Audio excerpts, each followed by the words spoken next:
Welcome to our YouTube channel engineers choice tutor. Friends, आज के lecture में हम देखेंगे रेशियो एंड प्रोपोर्शन। पहले हम देखते हैं कि रेशियो क्या होता है।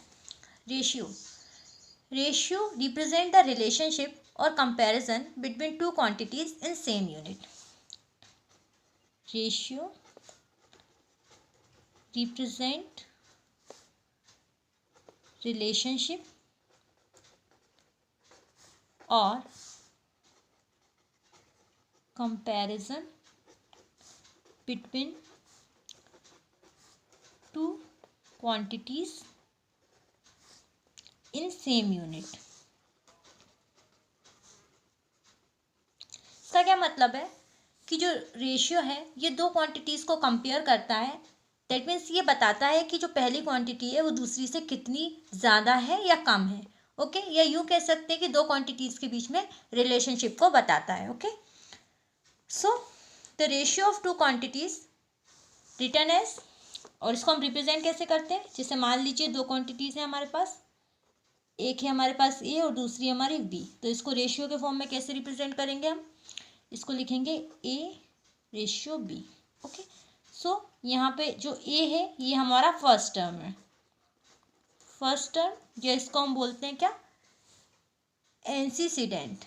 Okay, antecedent. ओके, और जो बी है ये क्या है हमारा, ये सेकंड टर्म है,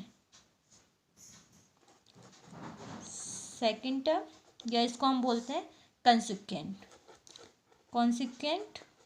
ओके, और जो सिंबल है ये क्या है हमारा, ratio symbol, ratio symbol.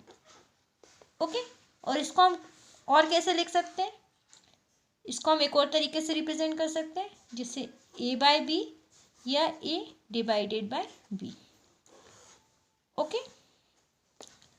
Now for example, जिससे हमारे पास दो नंबर्स हैं, एक है हमारा 5 और दूसरा है हमारा 9। सो इसको रेशियो के फॉर्म में हम कैसे रिप्रेजेंट कर सकते हैं, इसको लिख सकते हैं हम 5 रेशियो 9। ओके, जहाँ पे जो 5 है ये क्या होगा हमारा एंसीडेंट, और जो 9 है ये क्या होगा हमारा कॉन्सिक्वेंट। ओके, नेक्स्ट देखते हैं कॉन्सेप्ट ऑफ प्रोपोर्शन। प्रोपोर्शन क्या है, equality of two ratios is called proportion. Equality of two ratios is called proportion. इसका क्या मतलब है कि अगर दो रेशियो इक्वल हो जाते हैं तो क्या कहलाते हैं, प्रोपोर्शनल है वो एक दूसरे के। ओके, दैट मीन्स इसको हम कैसे रिप्रेजेंट करते हैं, जैसे मान लीजिए कि हमारे पास दो रेशियो हैं, एक है हमारा ए रेशियो बी और दूसरा है हमारा सी रेशियो डी। सो इसको हम कैसे रिप्रेजेंट कर सकते हैं, इसको लिख सकते हैं हम A ratio B proportional to C ratio D. Okay, so यहाँ पे जो हमारा ए रेशियो बी है ये हमारा फर्स्ट रेशियो है। ओके, और जो हमारा सी रेशियो डी है ये क्या है हमारा सेकंड रेशियो। ओके, और ये सिंबल है हमारा किसका, प्रोपोर्शन का। ओके, नाउ फॉर एग्जांपल,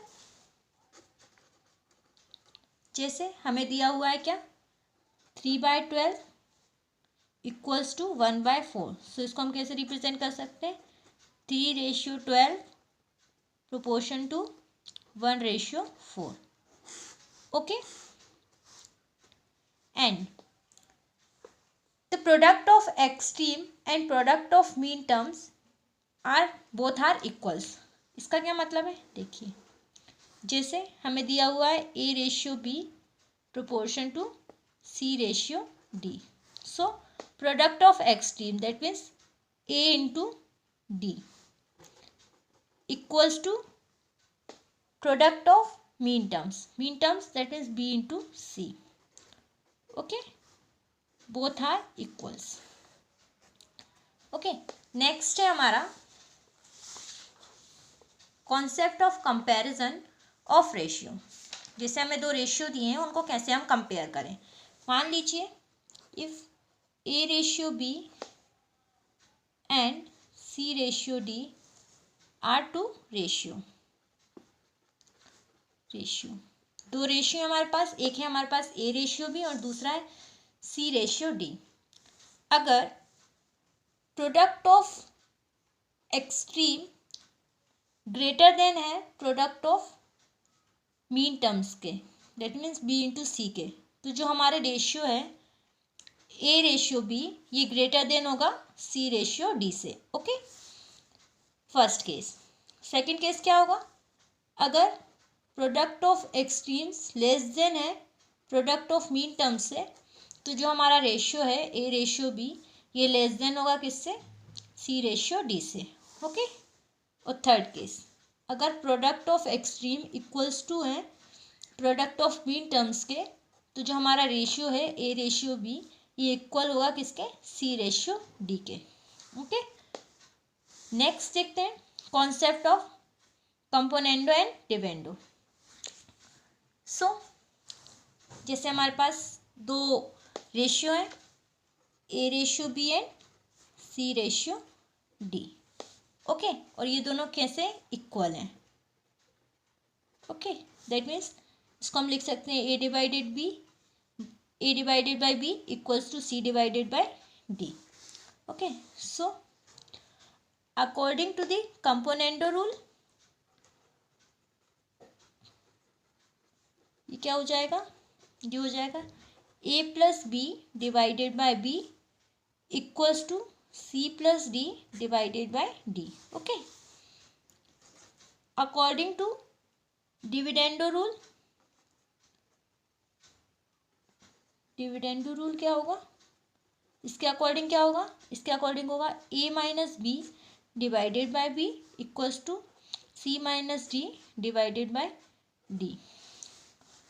जो हम इन दोनों को एक साथ लिखेंगे तो ये क्या हो जाएगा हमारा componendo and dividendo rule. So इसके अकॉर्डिंग क्या होता है, according to componendo and dividendo rule